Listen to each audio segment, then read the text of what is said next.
This is why you should never go to the bathroom during the middle of the night. In 1997, a 7-year-old boy and his younger brother had a habit of using the bathroom during the middle of the night. One day, the younger brother said that he was going to start using the bathroom before bed because the past few nights he'd seen a ghost wearing stripes in the middle of the hallway. The older brother told his mom about the ghost, but she claimed that the younger brother was simply trying to scare him. 11 years later, the older boy's mother asked him if he remembered the time that the cops came to the door, but he had no idea what she was talking about. The mother then explained, "You were too young for me to tell you, but one night I woke up and heard noises coming from outside my window. I looked to my left and saw a man staring into my window." She called the cops and described him as a thin white male wearing a striped shirt. Her description matched that of a murderer who had recently escaped from prison. The police reported that he had been living in the house for weeks. This is one of Japan's most banned forests, and entry into this forest is completely forbidden. The name of this forest is called Yawata no Yabushirazu. Located in Chiba Prefecture, you can expect it to be completely cut off with stone walls. It's an infamous location that is said that anyone who enters will be spirited away and never to return. I really like banned places, so I decided to take a train to Chiba Prefecture. We went to a place called Moto Yawata, and the station itself is pretty far from Tokyo, but once you get there, the forest is about a 5 to 10 minute walk.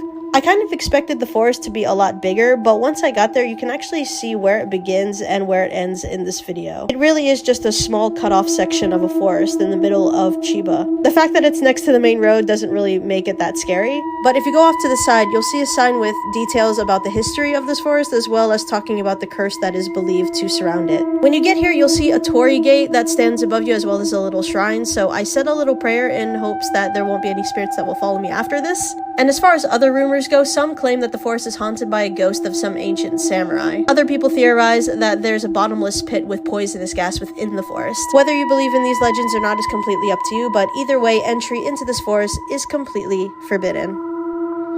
I'm going to tell you some things about money today. There was a man who sued his employer for racial discrimination. After he won this lawsuit, he took the check to the bank, but the bank did not believe that the check was real. The bank called the cops on this man, and he ended up winning a second racial discrimination lawsuit. Robin Williams left his entire net worth to his 3 children, but they were not able to access it until 1, they turned 25, 2, they finished college, and 3, they work at least 1 year making less than $30,000 a year at a real job. The clause in his will actually read, "I don't want my children to know wealth before they know struggle. Money I earned easy, respect they must earn hard." His daughter Zelda worked at a coffee shop for a year, made $25,000, and then finally got her inheritance. She posted on social media in 2024 saying, "Dad made me wait 10 years. Best thing he ever did. I know who I am now. The money didn't define me." Literally half of all Nobel winners have a father who is among the richest 5% in their birth country. Somebody explain this?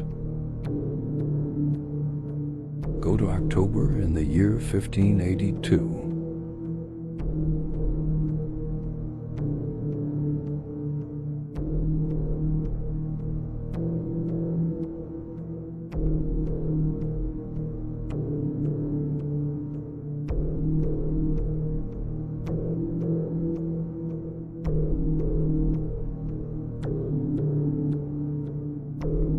Just wait.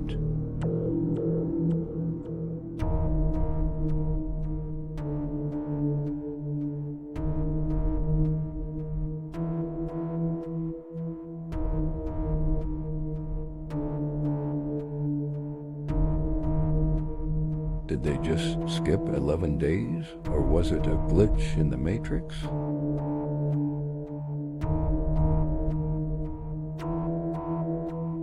These are 8 horrifying facts that will probably keep you up at night. 41% of Americans go into medical debt every year. No other developed country even has that concept. Most of the oxygen comes from the oceans, but people are busy talking about protecting trees and not the ocean. Dracula is based on a real person. Paris is romantic, right? What's more romantic than millions of human remains? The catacombs under Paris hold remains of roughly 60 million plague victims. Cockroaches can live without their heads for weeks. You can't die from old age, only from diseases brought on by age. Cannibals find the palm of the hand tastiest. Joke's on them. They don't know where my hand was this morning. Don't think you can outrun a crocodile. Crocodiles can gallop. Yeah, there's a lot more, like for part 13.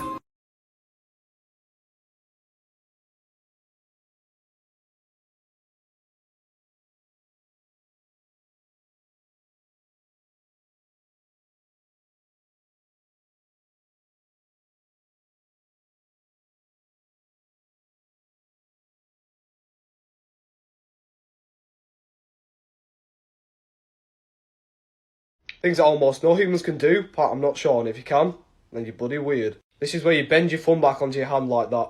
Only 1% of humans can actually do this. Do you want this video if you can do it? These are the top 3 most haunted places in the US. Before I tell you what, make sure to follow and like so everybody can see this. The St. Louis Cemetery in New Orleans is super creepy. There are more than 100,000 people buried here. Visitors often encounter Mary Laval, the Voodoo Queen's spirit. Not only her spirit, but many other souls. You are not allowed to visit this place unless you're with a guide. Charter Street Cemetery, Salem, Massachusetts. This is where the Salem witch trials happened. Hundreds of witches are buried here. People often encounter hauntings while they visit. Sleepy Hollow, New York. Sleepy Hollow is a tiny town on the outskirts of New York. Visitors often see the Headless Horseman here. Make sure to share this with a friend. In Mexico, there is a place known as the Devil's Cave, and locals believe it awakens when the world falls asleep. As time seems to freeze, the cave opens its mouth and whispers crawl out of the darkness. Anyone who dares to step inside is said to be remembered by the cave itself and never truly leaves. Water dripping from the walls feels like blood, and the shifting shadows inside celebrate the fate of the next soul to enter. Let's talk about skinwalkers. In Navajo culture, a skinwalker is a type of harmful witch that can not only turn into, but possess and disguise themselves as other animals or people. So more or less being able to shapeshift. It's also stated that if they have the hide of the animal, it makes a full transformation. Not every time do they fully shapeshift, sometimes coming out with extra arms or legs, or having the animal look completely wonky altogether. The animals they most frequently turn into are deers, coyotes, and wolves, and of course other humans. The weirdest thing is there's a lot of videos on the internet of oddly looking people screaming for help, which people do say could be a skinwalker trying to lure you in. For instance, this video of a man screaming for help in the middle of a field when he's perfectly fine. As I said before, they're looking for gullible victims, like this couple on a walk.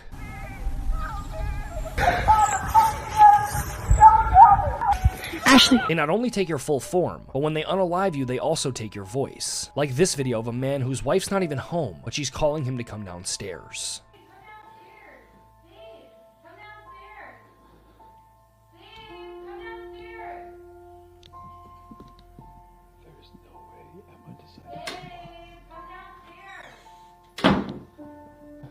My question to you guys is, are skinwalkers actually real, or is it just some kind of folklore? These are 8 horrifying facts that will probably keep you up at night. Being buried alive accidentally occurred so often that people invented safety coffins. In the Middle Ages, people used to eat mummies for medical purposes. It's the main reason we don't have a lot of mummies left today. In the United States, there are more vacant homes than homeless people. Did you know that the actress Glenn Close was raised in a cult? The Pirates of the Caribbean ride at Disneyland used to have real skeletons as props. In 1976, a TV crew realized one of the hanging bodies in the Laugh in the Dark ride was indeed a real body by accidentally breaking it. Women in the 18th century used lead as makeup. This is the first chainsaw. It was invented by 2 Scottish doctors. And it was invented for childbirth. Yeah, there's a lot more, like for part 4. Have you ever seen such a beautiful night? The man you just saw in that video, popular YouTuber Mr. Crafty Pants, was arrested last year on some incredibly disturbing charges. He was arrested, in fact, for the possession and distribution of CP or CSAM. Before his arrest, Mr. Crafty Pants had over 500,000 subscribers on YouTube and 250,000 followers on Facebook. And yes, after his arrest, now a lot of people are calling him Mr. CP, but not for Mr. Crafty Pants. In August of 2025, authorities received a tip about an account on the social media platform Kick. Apparently, this account had been sharing CSAM material. Now, according to a report, quote, according to investigators, 3 files depicting minors under the age of 12 and 3 files depicting minors over the age of 12 but younger than 18 were linked to Booth. Oh yeah, I forgot to tell you, this guy's real name is Michael David Booth. One of the most disturbing parts of this whole thing is that Crafty Pants, Mr. Crafty Pants, whatever the fuck his name is, he created family-friendly content with a lot of content that was sometimes geared towards children. Now, there is no resolution in this case yet, but I will keep you guys updated because, yeah, I really hope this guy gets punished to the fullest extent of the law. I have a zero-tolerance policy for pedophiles, especially pedophiles like this who have wide reaches on social media, who oftentimes use their accounts and their status as, quote, influencers to gain access to children or other predators.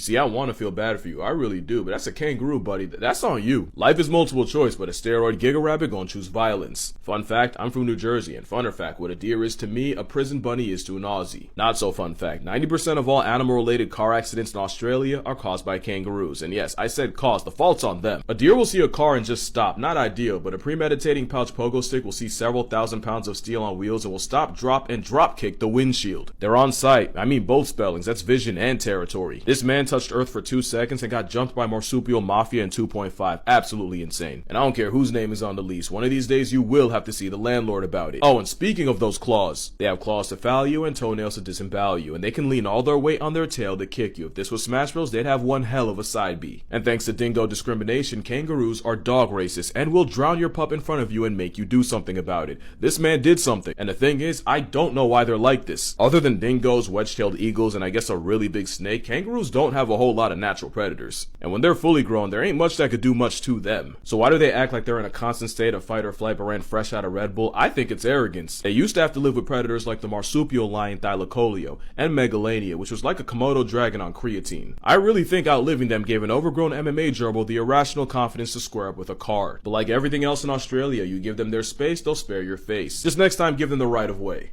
Which, to be fair, is the whole damn country. Gruesome sports injuries that traumatized fans. Part 2. In 2017, Akil Mitchell took an awkward fall during which his eye completely popped out of its socket. Miraculously, he regained his vision about a month later, but now is forced to play with protective glasses. Paul George was playing in a 2014 Team USA scrimmage when he jumped up to block a layup. On the way down, his foot landed awkwardly against the hoop's pole and his lower leg horrifically snapped in half. In the Olympic qualifiers, French gymnast Samir Ait Said landed badly after a huge vault, causing his left leg to break in multiple places. In 1985, quarterback Joe Theismann was sacked, completely busting his right leg in half. 33 years later, on the same team in the same city in basically identical parts of the field, a player named Alex Smith suffered an equally disturbing injury to his right leg. The final score of both games, 23-31. If your dog starts looking at you like this, you have a 100% chance of dying, because that is a skinwalker, and their goal is very, very simple. Drive you insane and make you disappear. The method it'll use to get you is absolutely terrifying. It will take possession of your pet or even someone close to you, and the worst part is it won't kill you right away. Nope, it'll try to last as long as possible being your pet. That means it will mimic all the same habits your pet used to have. So imagine your dog used to wake you up every night at 3 a.m. to be fed. Skinwalker will do the exact same thing until it gets exposed. But sometimes the Skinwalker gets impatient. And in that case, it'll take care of you before you figure it out. So if one day your pet or even your parents start acting weird, maybe they're not who they used to be. There are Skinwalkers that just want to eat you. Don't forget that I can only protect the ones who comment their name. And share the video with a friend. It might just save their life. Made it to the Appalachian Mountains. So far, no Skinwalker. Nerdesin Kuchuk Kuz. Seni Bulamiorum. Nerdesin. The 31 most haunted places in the world in 31 days. The Fairmont Banff Springs Hotel, nestled in beautiful Banff, Canada, is rumored to have many ghosts staying in it. The most famous spirit is known as the Bride. Her tragic tale dates back to the late 1920s, when on her wedding day, she slipped and fell while descending a marble staircase, leading to her untimely demise. Another story is that her dress caught on fire due to a candle's flame on the stairs. Regardless, it is said that her veiled figure can still be seen on those stairs. A friendly spirit known as Sam the Bellman can apparently be seen assisting guests or staff around the hotel. Haunted Room 873 is also infamous, being the site of a family.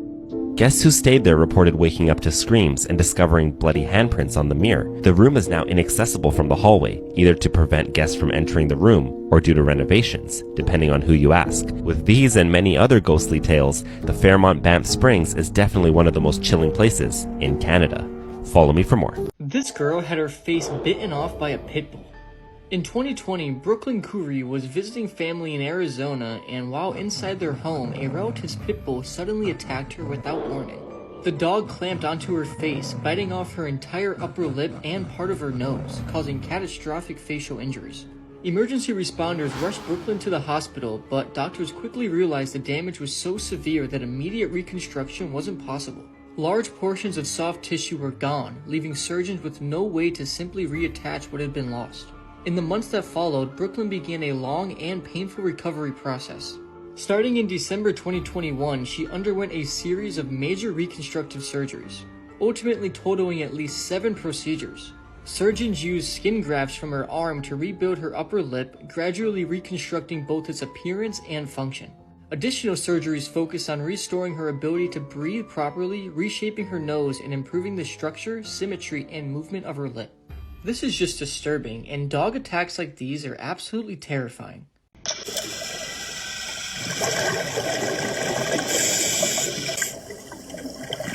That'll take your breath away. Speaking of which, you know when an anaconda hugs you into a head halo, it's not the suffocation more than it's the snake holding you so tight your heart can't pump against the pressure, causing cardiac arrest that puts you in past tense. A literal heart stopper. My fault, but I watched Anaconda last weekend and someone's getting punished for it.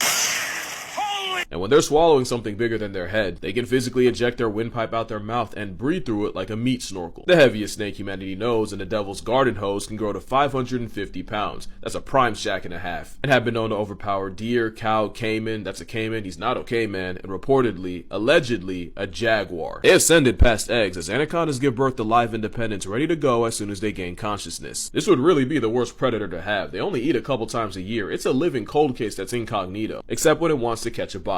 And with anacondas able to sense prey through vibrations, it's a plus-size scale noose that you only perceive with their permission. It's divine intervention, and anaconda's never been on record eating a human. That in biology, thank shoulders for that, but what if one did? What if an anaconda got big enough to become a legit man-eater? I'm talking turning people to hashtags and body bags. Like I said, I watched Anaconda with Jack Black, so of course I'm gonna make it your problem. So if you want to see the inside of a snake, you could visit the Amazon, cosplay as a past tense pig, and make peace with your higher power. Or you could not do that and watch Anaconda out right now and watch a homicidal pool noodle sell caskets like real estate. The more you know. 10 haunted places I visited in NYC this year. Greenwood Cemetery.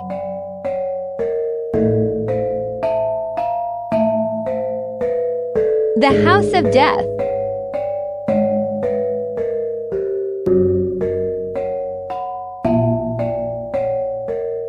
New York City Farm Colony.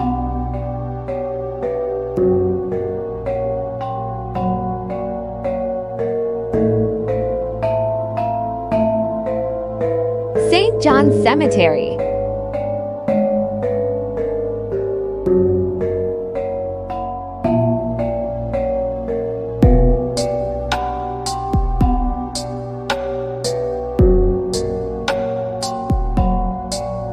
The Dakota.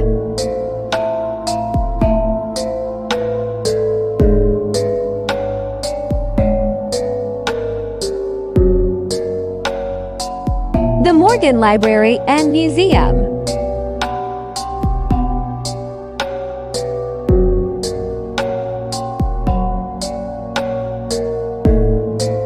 Tudor City.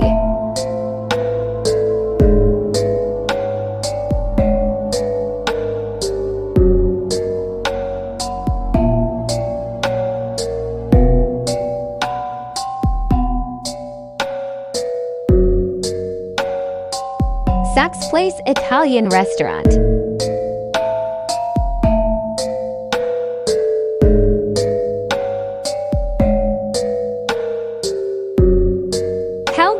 fridge.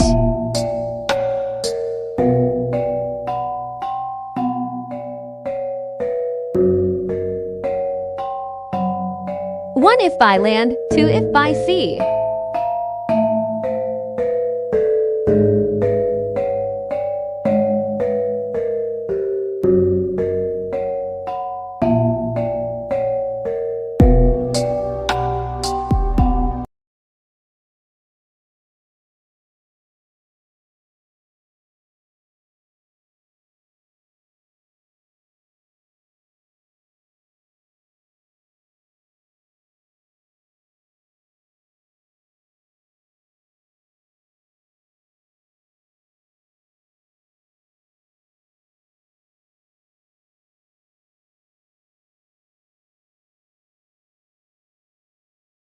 If Iblis, Shaitan, knows he will go to hell, why does he keep trying to mislead people? He knows that Allah has cursed him, and that the fire of hell is waiting for him. In the Quran, in Surah Al-A'raf, verses 14 to 15, Iblis says to Allah, "Give me time until the day of judgment." And Allah replies, "You are given time." But Iblis didn't ask for time so he could fix his mistake or say sorry. He asked for time to take revenge. Instead of asking for forgiveness, Iblis made a promise. He said, "Because you have let me go astray, I will wait for humans on your straight path. I will come at them from the front, from the back, from the right, and from the left." Surah Al-A'raf, verse 16-17. Why? Because he's angry. He wants to prove that humans don't deserve Allah's love, just like he didn't get it. So since he can't be saved, he wants to take as many people as he can with him to hell. In Surah Sad, verses 82-83, he says, "By your power I will mislead them all, except your true chosen servants." This is not about logic, it's about ego. He's full of pride, jealousy, and hate. That's why Allah warns us in Surah Fatir, verse 6, "Indeed, Shaitan is your enemy, so treat him like an enemy."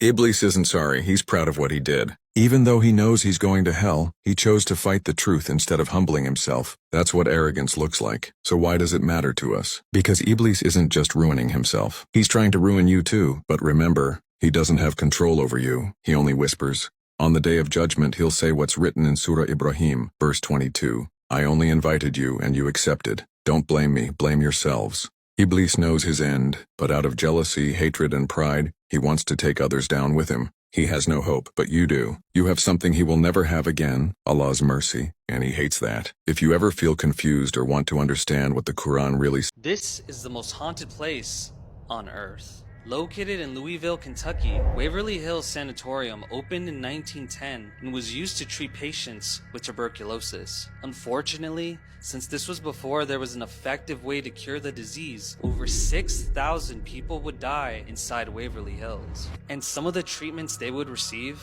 were downright horrific.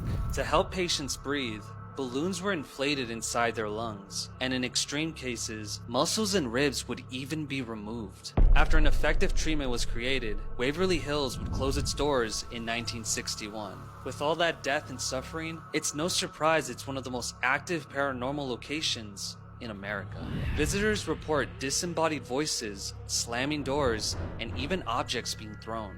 One of the most well-known spirits is that of a boy named Timmy, who's said to play with balls that visitors bring him. Room 502 is where a nurse allegedly hung herself. Her ghost is said to appear in the doorway or cry when no one's there. But somehow, it gets even worse. Below the building lies the body chute, a dark underground tunnel once used to remove corpses from the property in a discreet manner. Today, visitors report shadow figures, voices, and the eerie feeling of being watched. Which is why... Is JLo's PR team working overtime right now? Because people seem to think so. Remember when she did the glam bot at the Golden Globes? Well, it's going viral right now because they think that she was being rude to Cole. Hi, my dear. Lovely to see you again. You look amazing. Yeah, right in the star right there. Do we have an idea of a move? We're just going to give a little look or a pose, a little turn. Perfect, great. Now they're saying she went to take the pics right before the glam bot was going to close down, so it could have been that she was in a rush. But somebody who was standing on the side shared the behind the scenes, and she was actually being nice to them. Watch this. Yes, JLo, honey. I love it. And then Cole spoke out today, and this is what he had to say about it. I knew what she was doing. She was getting ready. I knew she was getting ready. I knew it was late. We were just like getting through it. That moment didn't feel rude. Now, Miss Jenny from the block, she has a bit of a reputation of not being the friendliest person on the red carpet, but this could just be her personality. Maybe the girl's going through it. I don't know. Maybe she had a bad day. I mean, whatever the case may be, I feel like you do have to put on your best face and you do have to be kind to everybody, especially at a big event like this, but I don't know. What do you guys think? Tonight we gon' be it on the floor. Oh my.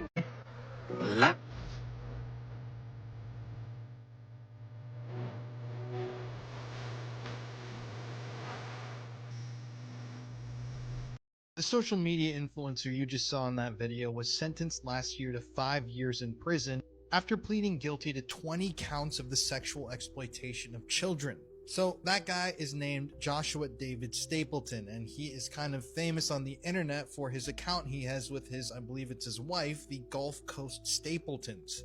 And yes, as you saw in that post at the beginning, that is his wife actually defending the guy who was convicted of 20 counts of the sexual abuse of children, but that's not something we're going to get into. So in 2021, authorities received a cyber tip about Joshua David Stapleton online, and they began investigating him. Their investigation took 4 years, but eventually investigators determined that between 2018 and 2020, Joshua David Stapleton had downloaded, quote, numerous images of prepubescent children in sexually abusive situations. According to this article posted by Fox 5, a Florida news station, quote, Stapleton was initially charged with 15 counts of possession of child pornography and later indicted on 40 counts of sexual exploitation of children. As part of a non-negotiated plea agreement, he pleaded guilty to 20 counts and the remaining 20 were dropped. Now, I don't know about you guys, but I absolutely hate when I read that in a news article that some of the counts against a pedophile were dropped. I think that in the case of crimes against children, charges should never be dropped. Now, this is a pretty twisted story because Joshua's wife continues to post on TikTok and she continues to defend her husband. She claims that he was completely upfront and honest about what he had done and the charges, and so she forgave him. But yeah, we are still learning more about this case as the days go on. I will keep you guys updated. I just honestly find this entire thing to be incredibly disturbing, no matter how you look at it.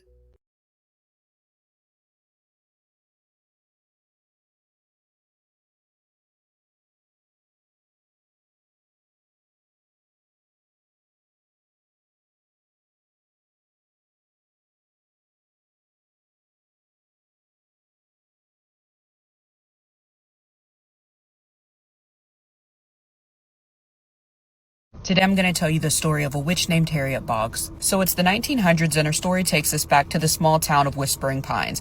Now Whispering Pines is a relatively close-knit community, agricultural, small town, and generally speaking, the town looks out for each other. Now one important thing to note about this town is that it sits on a relatively large creek bed. Now, up the creek about 3 miles as the crow flies is a town called Taylor Creek. Now at this point in time, Taylor Creek was still really underdeveloped. It was heavily wooded, lots of wildlife running around, and not a place you'd want to be caught by yourself, especially after dark. But of course, there are always those people who thrive in these environments, and Harriet Bogs was one of those. Because of Harriet's mysterious ways, her desire to live alone, and her relative reclusiveness, there were a lot of rumors that started to come out about her. Some reports claim that the closer you got to Harriet's homestead, the more uneasy you would start to feel, and it would feel as though you were being followed. In fact, there are other reports that claim seeing cats all over the woods staring at them as though they were being watched. Other accounts would claim that as they got closer to Harriet's house, they would start seeing mysterious fireballs on top of the water. Now, of course, this could have just been methane gas. This is a very natural phenomenon, but people said it happened more than it should have, and it was reported being seen quite a bit. In addition to this, these fireballs appeared to move at will, as though warning whoever was coming nearer to stay away from Harriet's house. The closer they got, the bigger it would grow. Again, not sure how true it is, but it is a little weird. Other reports include seeing statues in the woods like the one behind me, or hearing an ever-present humming or singing, although there was no one around for miles. Now, as these events started to get more common, these tales started to flow out of Taylor Creek, where Harriet lived, and into the towns around her. So as these tales started to spread, Harriet became a figure of folklore more than anything. Parents would use her stories to get their children to behave, stay out of the woods, listen, but it also became kind of a good campfire tale to tell as well. That was until the flood though. Now this was an unprecedented flood, unpredictable, once-in-a-lifetime event, in fact, a once-in-a-100-year event. But because they couldn't justify anything causing this level of devastation and catastrophe, such as living below the water table, they determined that it was only one thing and one thing only: witchcraft. In fact, it wasn't just any old witchcraft, it was Harriet Bogs. And what made it even worse was the fact that the flood didn't just bring devastation, it brought mosquitoes, and mosquitoes brought their own special gift, and that was yellow fever. And as the town started getting sick, people started dying, and of course that made people even more upset. Then to put the cherry on all of the chaos is the fact that the town's only doctor, Dr. Beauregard Jackson, passed away due to the fever, and this left the village utterly devastated. And of course, because this place was utterly devastated, they had suffered extreme loss, they needed a scapegoat. Now, this is where the story takes a dark turn, because in their grief, the men of the town decided that somebody needed to pay, and that somebody was Harriet Bogs. So they decided that they were going to go and get her and string her up.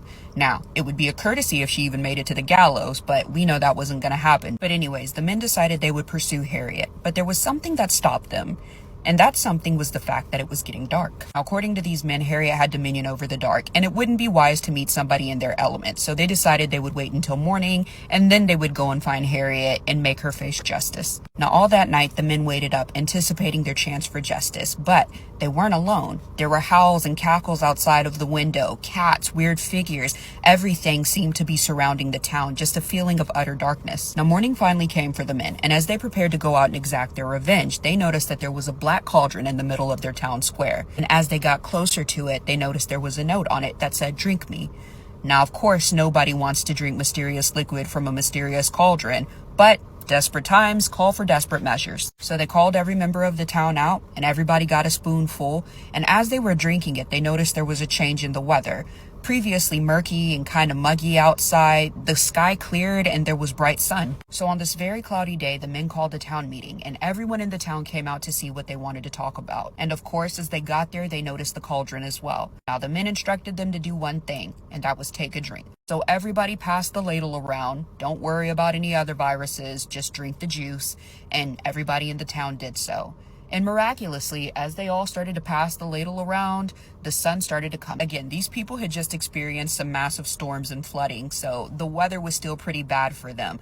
But like I said, as they started to pass the ladle, the sun came out, things appeared to cool off just a little bit, and you could feel the overall mood in the town just get a little bit lighter. Even better, in a few days, people miraculously started to recover. They gave this juice to everybody in the town who could drink it, and if they couldn't drink it, they would just pour it down their throat. So the nurses at this point were pretty happy. Again, they had even lost their doctors, so things were really starting to look up for this town. Now at this point, because the men were pretty satisfied with what had happened with the cauldron, they decided they wanted to go and think. Again, the magic that they accused her of using to kill the town's people and cause the flood was now magic they were happy to have around them, and magic they were thankful for. And they weren't crazy, and I will say, given the time, this was a pretty decent move on their end to thank her as opposed to...